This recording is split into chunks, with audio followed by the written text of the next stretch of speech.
윤석열 정부의 노동개혁의 방향은 이제 더 이상의 잘못된 관행과 제도를 방치하지 않고 노동시장의 건강성을 회복하자고 하는 것입니다. 지금 대한민국의 일부 강성 귀족노조가 법을 무시하고 폭력을 일삼고 있는 것은 민주당 문재인 정부가 스스로 자초한 것이었습니다. 문재인 정부 5년 동안 정부는 정권 출범의 1등 공신이라고 치부되는 민노총의 눈치만 보고 수수방관을 넘어서서 때로는 방조하기까지 했다고 보입니다.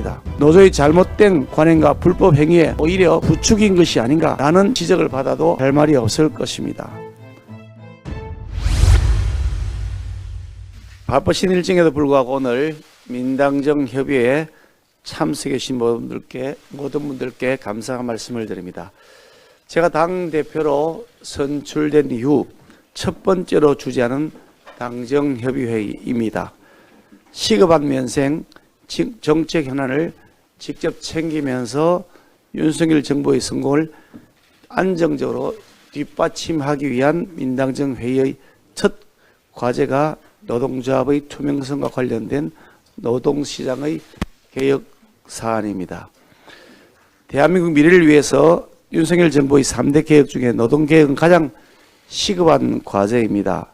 잠재 성장률이 2% 밑으로 추락할 위기에 직면한 상황에서 지속 가능한 성장과 복지의 선순환 체계를 만들려면 생산성을 끌어올려야만 합니다. 생산성 향상을 위해서는 고용시장의 정상화와 노사협력 관계 구축 등으로 노동개혁을 해서 일자리를 만들고 기업하기 좋은 환경을 만드는 것이 선행되어야 할 것입니다.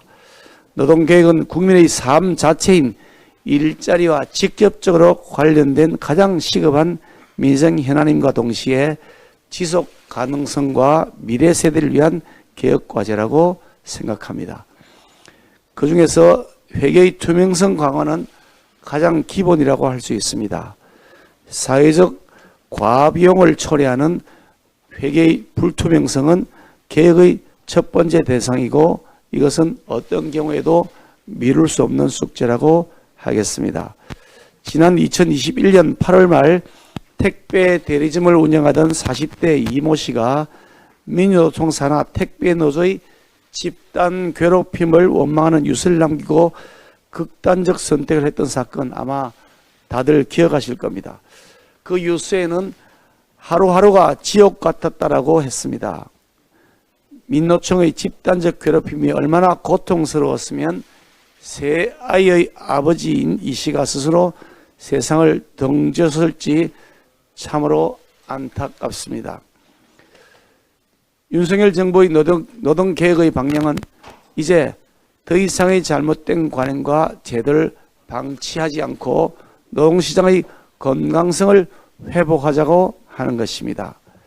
그런 면에서 오늘 민당정의 주제인 노조의 회계 투명성 강화는 거대 노조의 괴롭힘 방지, 이것은 매우 중요한 우리의 현안이 아닐 수가 없습니다.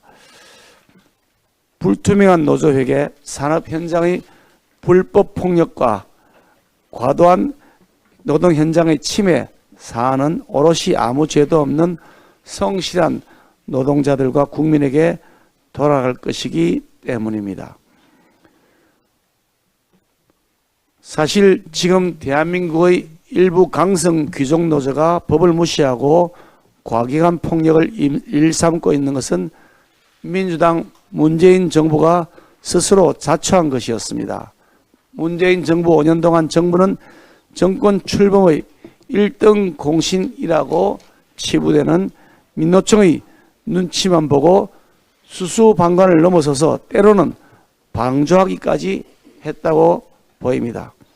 노조의 잘못된 관행과 불법 행위에 오히려 부추긴 것이 아닌가라는 지적을 받아도 할 말이 없을 것입니다. 그러나 이제 강성 거대 귀족 노조는 조합원과 국민들의 신뢰를 얻을 수 있도록 사회적 책무를 다해야만 할 시기가 되었습니다. 노동개혁 결코 쉽지 않은 과제입니다.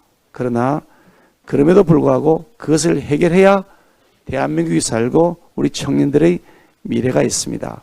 우리 당과 정부는 원팀이 되어서 이 문제를 하나하나 차근차근 해결해 나가도록 하겠습니다. 오늘 안건에 대해서 보다 구체적이고 적절한 대안을 잘 도출해 주시길 바라고, 그 논의된 결과로 우리 당 정책에서 신속하게 후속 조치와 이 법안을 진행시켜 나가도록 하겠습니다.